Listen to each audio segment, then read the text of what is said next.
And particularly if we care about the planetary well-being, the health of our planet and its sustainability.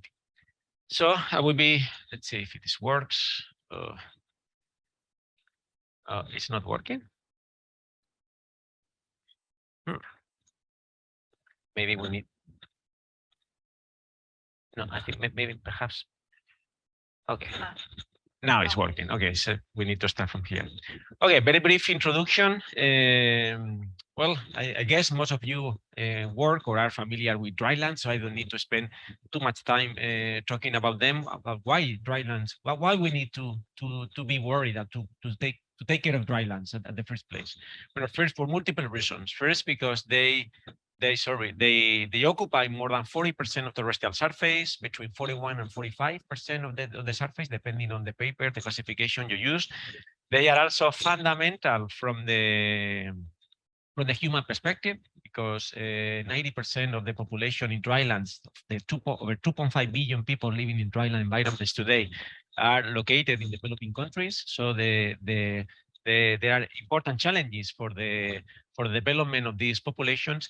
And if we care about the health of our planet and the sustainability of our planet, we need to take care about the sustainability and health of dryland environments. This also, we need also to pay more attention to drylands, because if you talk traditionally, most people, when you mention the word drylands, these are the type of images they come to their minds, right? It's like barren, harsh, desolated places with little value, both from the ecological and economical and social points of view. And this is really far away from reality, because it's true, all these places are drylands, but all these places are drylands. So drylands are also, we have forests in drylands. We have all types of variety, a really wide range of variety of plant forms and functions. And we had a huge and unique biodiversity that can be found in these dryland environments, which is really important for their structure and functioning. So drylands are very, very important from the biological and ecological point of view, and also from the evolutionary point of view, because they are unique natural laboratories to study multiple ecological processes and evolutionary processes. But also for humans, drylands are very, very important, because, and this is something many people is not aware of, is that drylands are some of the most important food production systems in our planet right now. They host over 40% of livestock raised by humans, and some of the main graze areas, for instance, like Patagonia or the Australia, or many dryland areas in the US or in Asia, are located, many of these rangelands are located in drylands, and some of the most important production centers, cultivation centers for not only cereals, but also fruits and vegetables are located in dryland environments. In total, more than 40% of all the cultivated systems are located in drylands, and some of the most important food production systems, for instance, we can think on the salad, the Salad Bowl Valley in California, or here in Almeria, Murcia, and Alicante, which produce most of the vegetables that Europeans, not only people here in Spain, but across Europe, consume all year long. So, and many people don't realize that all these places are located in drylands. Also, from the human perspective, drylands are also very important, because they host some of the fastest growing human populations in our planet. If we look at the population trends, it's cut here on the top, but this is the population trend on the planet, which still is increasing, but it's not increasing because the population trends in Asia, Europe, or North America, which are flat or even declining. It's mostly increasing because of the population growth in Africa. And within Africa, the countries or the regions with the highest, the fastest human population growth rate are located, in all cases, in dryland areas. Dryland areas are also some of the most important areas where people are moving from one place to another. And as you can imagine, right now, there is a lot of tensions here, for instance, in Europe, about all the migration movements of people coming to Europe, for instance. And many of these people these people come from dryland regions. So I just will not talk much about this, but this is just some ideas to put in context the importance of drylands from the ecological and human points of view. And drylands are important today, but they are going to be even more important in the future, because if we look at the forecast, because of something that I didn't mention at the beginning, and I forgot about it, is that a key feature of drylands is what we call aridity. Drylands are regions that have a particular type of climate, which is a climate, as you all know, defined by the lack of water, or in other words, is that drylands are typically defined by a metric, which is called the aridity index, which is very simple. It's just the rainfall divided potential evapotranspiration. So, the lower the rainfall, the higher the evapotranspiration, the higher the aridity. And technically, we talk of dryland regions as those regions in our planet with an aridity index below 0.65, which in practice are areas with water deficit. So the higher this index, the lower the aridity. So because of ongoing global warming, and this is a physical process, as you know, no matter what happens with precipitation, by increasing temperature, you increase evapotranspiration, and this is a physical process. And the models forecast and predict that aridity is going to increase in most dryland regions worldwide. Indeed, current estimates, they talk that by the end of the century, and of course, depending on the mission, on the mission scenario that you consider, drylands can increase between 11 and 23%. And what is going to happen is that regions that are not drylands today will be drylands in a few decades, and the degree of aridity in many dryland regions will increase. So they become more arid. Aridity will increase in many areas. So that's why drylands are important today, but are going to be even more important in the future.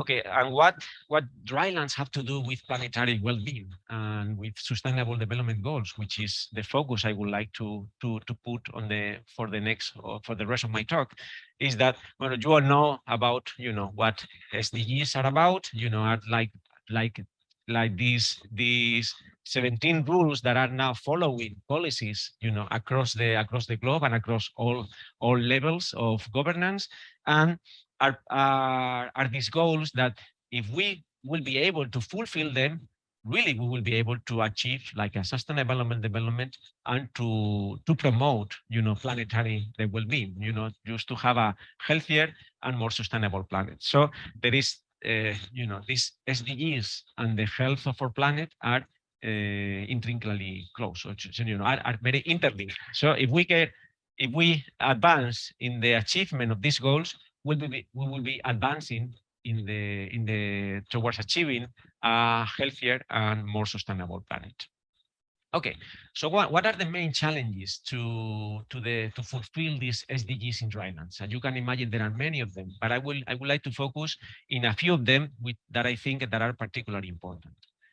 First, and perhaps the most important, are the development in general and the development of people in particular. Dryland. I mentioned before that over 90% of dryland inhabitants, people living in dryland regions, live in developing countries, and it's estimated that over 1 billion people worldwide directly rely on the environmental resources for their livelihoods. So people that directly rely on the livestock they can raise, or the crops they can grow. This morning we were discussing about how important is rain-fed agriculture for many people across the globe, and particularly in drylands. And if you look at all the indicators of human development, and there are a lot of indexes that try to quantify the development of human societies, of human individuals. If you look, this is for non-dryland countries, and this is just a summary of different of these indicators. And no matter the indicator you look at, the values are always lower in dryland regions compared to non-dryland regions. And there are many examples we can put. For instance, this is a key indicator for human development, for instance, which is hunger. And this is just data for at the country level. As you know, there are many gaps, but still you can see hunger increases from white to red, or to dark red. And you don't need to pay much attention. You very quickly can see where you will find hunger, or in other words, most countries where you can find hunger are located in dryland environments, and those with alarming or extremely alarming hunger problems are always located in dryland regions. Another major problem we have in drylands is water use. Before we were mentioning two things that look opposite is, drylands are environments characterized by a lack of water because of the natural climate they have. But on the other hand, they host some of the most important agricultural production centers. How is that possible? Because we can irrigate them. Because drylands are areas where it doesn't rain much. We have lots of sunshine. In many places, we have good soils, and they are areas that if you can irrigate them, they are very productive. For instance, we can think in the southeast of Spain or California. Or many parts of India, for instance, if you irrigate them, they become really, really productive because you can even sustain multiple harvests per year. So, for instance, this is a global map of water use. I cannot tell in English. Is water with withdrawals, withdrawals, how much water we are just subtracting from the ecosystem to be used in agriculture. And you can see, the numbers increase from white to dark blue. And as you can see, these are the country levels, but most of the countries where that most water used for agriculture are dryland countries. We can think Spain, California, like India, China, the north of Africa, Australia, Argentina. So some of the main powerhouses for food production are located in dryland regions. So this is a major problem. Why is a major problem? Because we are running out of water in many areas, and we are also reducing substantially the quality of water bodies in many dryland regions, and particularly of groundwater. This is a global map of the status of aquifers, of groundwater bodies, and as you can see, sorry, the legend is very small, but a good state will be green, a bad state will be red. And again, if you just by eye, you can see that most of the regions where the aquifers, the status of the aquifer is the water bodies and aquifers are in bad state, are located in dryland regions.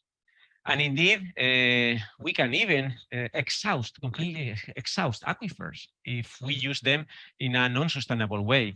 And an example of this is, for instance, the agriculture that is being practiced in the Middle East. For instance, this is just an example from Saudi Arabia, but they are relatively common in the region, where this is just an example where you can see all these, with satellites, you can see all these dark spots, which are in the middle of the desert, irrigated areas. People are growing corn and other water intensive crops in the middle of the desert because they can pump up water from aquifers. And what you can see in many areas, and this is just, of course, this is a selected example, is an area with two aquifers. And as you can see, and as one of the aquifers is being depleted, so the crops are being moved to the other aquifer. And so on, right? So another aquifer will be depleted, and eventually they will move elsewhere. But this is really problematic because we are using fossil water. These aquifers were formed thousands of years ago when the climate of this region was more humid and where, rainfall was filling up these aquifers. And once that you deplete an aquifer in a dryland region like this, then this water is gone. And as you can imagine, if you have no water, you have no economical development. Another major problem that we are facing, this is a global problem, but in drylands is particularly important because what it takes to cultivate food is food waste. Of course, globally, we are throwing away over more than 30% of all the food we are producing, which is insane. If you think about it, we are talking about billions and billions of tons across the globe that we are throwing away. And indeed, the numbers indicate that we are throwing away almost half of the fruit and vegetables that we are growing across the globe, right? And if you think about it, of course, this is insane. This is a disaster, not only from the environmental point of view, but also from the human and societal point of view. We are talking that many people cannot get enough calories for living, and even those people that can get enough calories, many times they cannot have access to healthy food like fruits and vegetables. And at the same time, we are wasting almost half of them across the globe. But in drylands, it's particularly important. Why? Because we don't have the resources that we need to grow this food, right? We need to use either fossil water or using water from transfer. Now, well, you all know about the problematic. I come from Alicante, and now, as you know, there's a big political issue about the trasvase, Tajo Segura, you know, the water transfer from places with water to places without water. In California, it's exactly the same. Many areas where you have these interbasin transfers, there are a lot of debate. Here in Catalonia, you also have at a smaller scale these water transfers that create a lot of debate, a lot of issues, social and economical and environmental. For instance, we made a very quick example. Is that and this is something interesting here because, for instance, the European Union subsidize up to 5% to farmers, 5% of the crop, as part of the EU policy, to destroy up to 5% of the crop in situ to avoid the prices going down. Which at the beginning, when I discovered this, I said, "Why? This is crazy." What happens is that because sometimes we produce so much food that the market becomes saturated, so the prices start going down. And to avoid the prices going down too much, the EU subsidized to destroy part of this crop in order the prices continue going down. And you can imagine that this is not what people say in Alicante. Is we need more water, we need more, produce more. Well, we are throwing away almost 50% of the food we produce, and at the same time we are also throwing away a lot of food, which is good for eating, just because the prices going so low, because we are producing a lot more than the market can absorb. And we made a very simple study. We just quantify for the year 2018, the years 2018 and 2019, the amount of water, the amount of fertilizers, and the amount of CO2 that we are wasting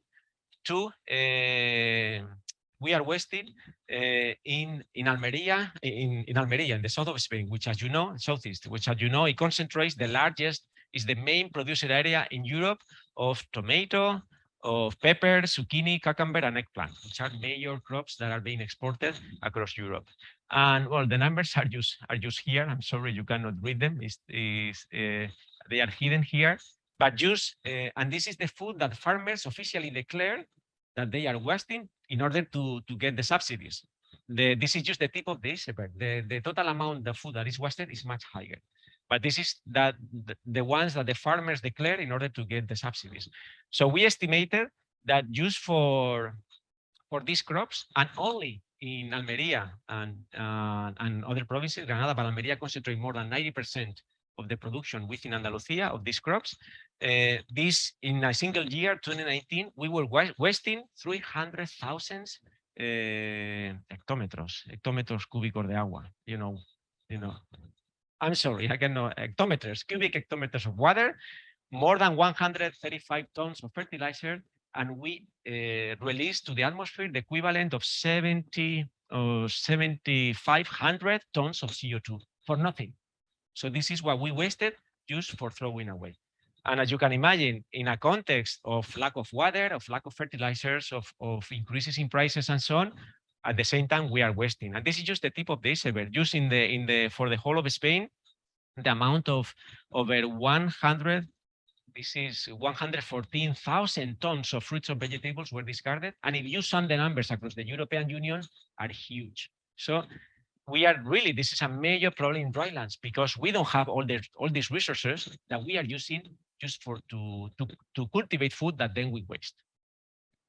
Another major problem, major environmental, social, and economical problem of drylands, and this is typically of drylands, is desertification, which is a word that many of us, if not all, are, from time to time. It doesn't pop up in the media so much, but from time to time people talk about desertification. What is desertification? Well, the official definition from the United Nations is land degradation in drylands, which is driven by both human activities and changes in climate. So what causes desertification? Pues mostly is the mismanagement of natural resources like water and like soil. For instance, we are desertifying our environment by doing so. No? If you Google desertification, you will see the images of the cracked soil and of the dunes moving around. This is not desertification. This is desertification. The depletion of reservoirs, the depletion of aquifers, the degradation of the land by putting too much fertilizer. This is what is promoting desertification in our territory. And if you look at the official numbers, they are really scary because, it's estimated that more than 250 million people are directly estimated by land degradation in drylands, and more than 1 billion people are at risk. And if you look at the estimates of the economical losses are, I just even can understand these trillion numbers, more than between 6 and 10 trillion US dollars. I don't know how much money is this, but it's a lot. And for instance, this is very difficult to quantify because the definition is quite vague. So it's really difficult to quantify land degradation. But there are multiple ongoing attempts to try to map and to quantify desertification across different spatial scales. And for instance, the most updated data we have, for instance, for Spain, which are already quite old. These field data were gathered more than 10 years ago. For instance, it has been estimated that over 20% of Spain has been degraded historically. For instance, when there were, for instance, large afforestations during the Armada, during the I don't know in English. The army, the Navy. When Spain had an empire and they had to build a lot of ships, there were huge deforestations.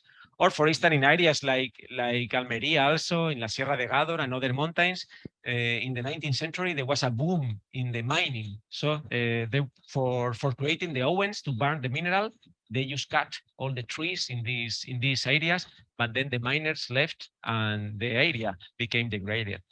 But what is interesting is not only this historic degradation, but ongoing degradation. It's estimated that 1% of the territory is being actively degraded today.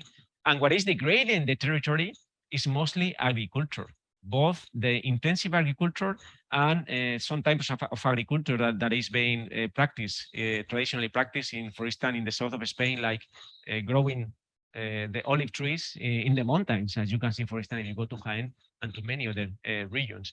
But today, what is really, really problematic is the use of intensive agriculture. And why this is problematic? Well, for many reasons. And one of them, why is really problematic, is because we are drying out. We are running out of water because of intensive agriculture. Well, right now, I don't need to talk much about the situation you have here in Catalonia with the drought that you are facing. And of course, the drought is not helping at all. But what is really draining down the reservoirs and the aquifers is the use of water by intensive agriculture. Agriculture is using over 80% of all water that we are using in Spain, and it's mostly this number are pretty much across Europe is pretty much stable. And so when, of course, we can do a lot of things as individuals to save water, but what is really, really what is making us to be running out of water is intensive agriculture. And the numbers are crazy. For instance, I'm sorry, this graph is not very good. You cannot see it very well, but this is used for one of the crops that is growing the fastest across all the Mediterranean, not only in Spain, which is the olive trees. And this is interesting because olive trees is a traditional Mediterranean crop.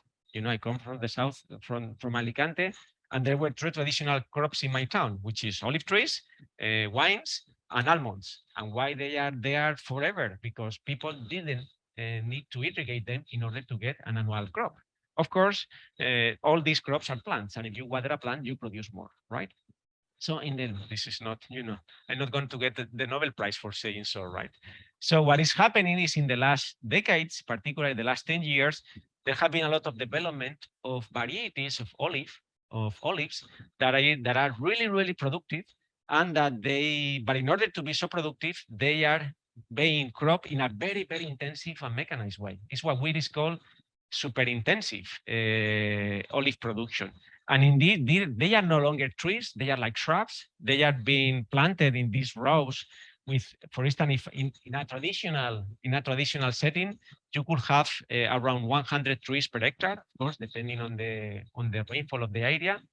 But now with this system, you can have up to 1,500 trees per hectare. So you are multiplying the production. And of course, this is a highly impacting in the territory because you need flat areas. So if you have small mountains, you need to remove them. And this is all mechanized, big machines that do the collection and so on. And the way this type of growing olives is growing is exponential. For instance, these are data from Andalusia, from all the provinces. This is Jaén, which is the largest region producing olive oil in the world. And as you can see that no matter where you are, you will see this exponential growth. And this is just an example. There are many other crops that are being increasing, watering crops. And indeed, it's really a paradox is that in many places, when you have a drought, what people are doing is putting more under irrigation because this is a safeguard against the lack of rain, right? And this is what is drying. We're talking now about the situation in Catalonia right now, but this summer we all were, it was a scandal that Doñana ran out of water for the first time, in 30 years. And it ran out of water, not because of the drought, which didn't help, of course, but because of the use of water by tourism and by agriculture, in this case, but all the growing of strawberries and other berries in the surroundings. There's something the same in Malaga, for instance, with the growth of tropical fruits like avocado and mangoes and so on. The same in Daimiel, as you know, this area, Daimiel has been in the UCI for decades because of all the intensive agriculture that is in their surroundings. So when people talk about desertification, we need to talk about agriculture because intensive agriculture in particular is the main driver of desertification in our territory at the moment. And of course, another of the main challenges we face, and this is a common challenge to all the planet, not only for drylands, is climate change. And particular in drylands, for instance, we in the Mediterranean basin, we are in the ground zero areas of ongoing climate warming. As I mentioned before, the forecasts predict huge increases in temperature, particularly in the summer for many dryland regions worldwide. And this is one of the main environmental challenges we face. And why is particularly important for drylands? Because this is going to make many dryland regions is going to make many dryland regions to face severe water scarcity. We already are running out of water in many places, and the situation is going to be even more problematic in the coming years. For instance, this is just one of there are a lot of this type of analysis that have been carried out. For instance, this is just some forecast for 2050 about water scarcity. And if you look in orange, as you increase the orange, you increase water scarcity. And if you look the regions that are forecast to suffer the most for the lack of water, you can see that most of them are located in dryland regions.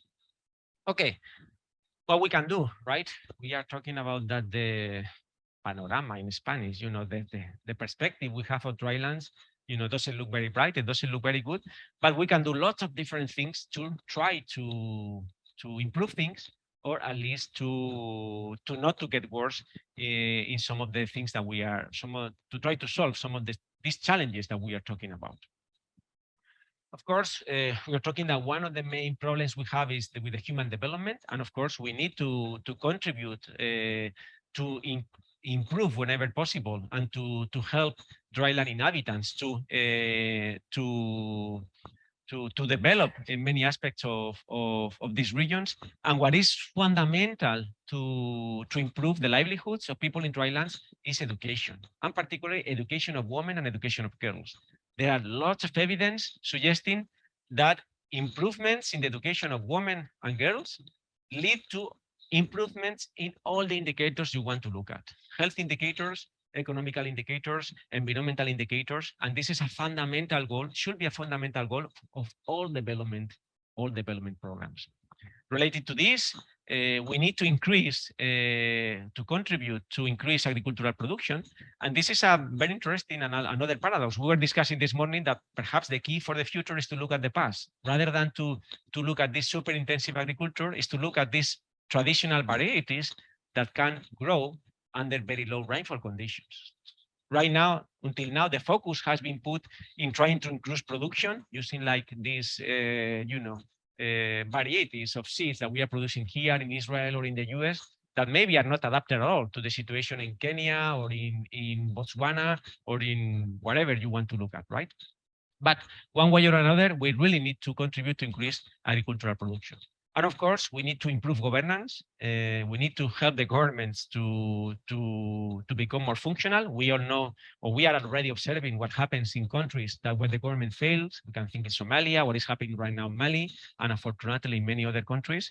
And of course, and this is also something very important, not only in drylands, but across the globe, we have to reduce inequalities because this is inequality is the seed for social conflict and for environmental problems. Of course, we need to reduce food waste. This is fundamental, and this is something that is really in our hands. Not only because it's unethical, not only because it wastes. We are wasting by throwing away food, fundamental resources such as water and such as fertilizers, but also because by doing so, we will be really contributing a lot to mitigating climate change. It's estimated that globally, over 6% of total greenhouse gas emissions come from just food waste, and 6% doesn't look a lot, right? It's not like a very large number. But if you put this 6% in terms of tons or gigatons of carbon, it's a lot. And this is something that is really in our hands, right? Try to reduce food waste across all the levels of the food production chain, and this will have lots of benefits, and it will contribute a lot to achieve multiple environmental sustainable development goals. And of course, we really need to reduce the use of water. You know, I know it's a very sensitive issue, but we cannot continue using water in the same way that we have been using it so far. You know, I have been told this to many people and many politicians, and of course, they don't want even to hear about it because, you know, but yeah, well, you don't want to hear me, don't hear me, you know, but it's just, you know, if you don't want to stop the Tagus Segura interbasin transfer now, you will need to stop in a few years because there will be no water to transfer. You know, it's the sooner we recognize that we have a problem with this, the sooner we'll be able to try to find an alternative solution. But if you don't recognize that you have a problem, you will never find a solution. And this is what is happening with this, because we are right now trying to maximize the short-term benefits. And it's true, as far as you can irrigate, you will produce more, but at the expense of the sustainability of this activity and the mid to long term, because no way we can continue using an amount of water that simply we will not have, right? And one of the main problems for this is that we are not paying for water what its actual cost. And another problem is that we are externalizing all the environmental cost of this way of producing food, because it doesn't make sense. For instance, I was working this summer in Germany, and watermelons produced in Alicante or Almeria were cheaper in Germany than in Spain. That at home in Alicante. Come on, there is something wrong here. You know, it's because who is paying the cost of shipping it to Germany? Who is paying the cost of running out of water in Spain? Who is paying the cost of the plastic pollution that the seedling makes? You know, it's because this way of producing food externalize all these costs to society, which doesn't realize that we are paying for it via our taxes, trying to fix what if something as simple as putting a higher price to incorporate this cost will reduce this consumption. So, but this is something that I know that is a very complex issue. There are lots of aristas, angles. It's a topic that has lots of angles, and of course, all what has to do with agriculture and water needs to be solved in a multidisciplinary manner, taking into account the social, the environmental, and the economical parts. But as I'm saying, you know, we cannot continue using water as we have been doing so far, because we will not have enough water. And the sooner we recognize we have a serious problem with this, the sooner we will be able to find a solution. And something that I didn't mention so far is that it's very important that we need to preserve the biodiversity that is left in drylands. I mentioned that I didn't put any data, and I didn't talk about our work, but for instance, in my lab, we have been working over the last decade a lot trying to understand the functional role of biodiversity, what how important ecosystem functions and services were affected by the diversity of animals, by the diversity of plants, by the diversity of microorganisms. And we have found that no matter at which spatial scale you look at, no matter at which group of organisms you are looking at, either mammals or, these lichens and mosses forming biological crust, those dryland environments with more biodiversity, they function better. They are able to fix more carbon. They have more fertile soils. They can provide more forest. They can provide more wood. So it's fundamental to preserve biodiversity and to restore it whenever possible. And of course, something that we have to do, not only in drylands, but across the globe, is we need to decarbonize our way or lifestyle. We need to reduce the emission of greenhouse gases. And as you all know, this is something extremely difficult to do, as we can see. But one of the approaches that I think is really can have more powerful, no, sorry, one of the approaches that can be more powerful because it's really doable is to change our food habits. This is just sorry that you will not be able to read, but this is just a very nice exercise made by our world in data. I guess many of you will be familiar with this webpage. It's an amazing webpage. If you don't know it, you should have a look to it because it provides data and facts from a lot of different things that are really, really interesting. And for instance, if we continue producing food and eating in the way we do, by the end of this century, I'm sorry, I cannot, without glasses, I no longer can read the numbers well, but we will emit more than 1,300 billions of tons of carbon, gigatons of carbon, if we continue doing business as usual. But if we doing changes, we can do a lot of, we can reduce even completely all this amount of carbon. For instance, by replacing varieties by high yield varieties, we can reduce 40%. But what is really interesting, reducing food waste, just to half. We are not talking about removing it completely because it's really difficult, but just reducing food waste to half, it will automatically reduce over 30% of this amount. And then if we combine this with things like eating more vegetables, eating less meat, eating more fruits, we can get an additional reduction. And if we combine this with actions, for instance, like trying to promote what is called regenerative agriculture, let's say, rather than spoil the soil of all nutrients, and after growing the plants, remove and burn the biomass, try to incorporate the biomass in the soil, try to leave a crop cover of natural vegetation in the soil, because this will, some of the nutrients that plants will uptake during the crop will uptake from the soil, will get back to the soil, reducing the need of additional fertilizer, and also contributing a lot to soil biodiversity and to reduce erosion, which at the end will lead to more yields. And if we combine, we will be able to combine, all of them. Not only we will reduce this huge number of carbon, but even agriculture can be a net sink. It can fix more carbon than at the end it delivers to the atmosphere. And of course, doing all together is very difficult, but even a few of them, we could reduce substantially more than 60% of this amount. And this is something that we can do as individuals. We can take the decision of eating more meat, eating less meat, particularly red meat. We can eat more fruits, more vegetables. We can be more conscious. Let's say we don't need to eat avocados, every day, and be more informed about where this fruit come from. Try to eat what is on season at the moment, rather than, it doesn't make sense to eat cherries from Argentina in December or strawberries in October, right? When it's out of the season, right? There are a lot of things that we can do in this regard.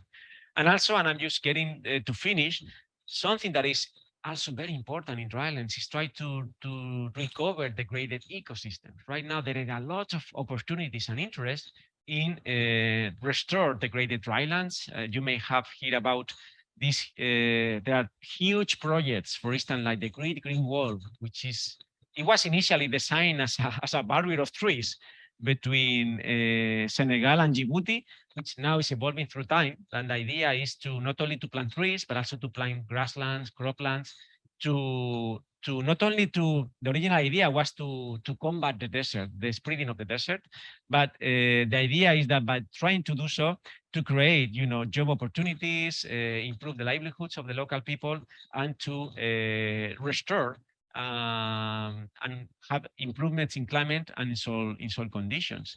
And there is huge potential, for instance, for improving the status of our soils. I was mentioning before the traditional way of growing food, as you know, is just removing all existing vegetation, just putting our crops, irrigating them, fertilizing them, and once that we cover, we cut down the rest and burn the rest, right? Rather than doing so, we use the leftovers on the soil. These leftovers will eventually be decomposed and will increase soil carbon. And if we will be able to increase just a 0.4% of carbon every year, which is doable. It's not like it's something impossible to do. It's estimated that at a global scale, we will be able to save more than 37 billion of cubic meters of water, because increases a soil with more organic matter can store water more, can store more water and can store it for longer, reducing the need of irrigation. And it, at the end, can increase the yield of the main crops by more than 20%. And it could these improvements in carbon in the soil will be the equivalent to sequester up to 10% of the global human emissions, which is, as you can imagine, a lot. And for doing this type of work, to improving the restoration activities, to improving the way that we can improve soil conditions, we need a lot of research. And here, ecological research can do a lot in order to improve these activities. And I just finishing with this. This is an example of a research of a recent study where we created something very simple, but what was missing is a global map of the dryland, of the forest located in drylands. Where forests in drylands are?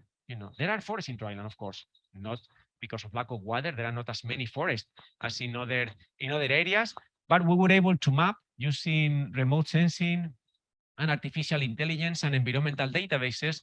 We were able to map the global extent of dryland forest, and we were able to determine the environmental drivers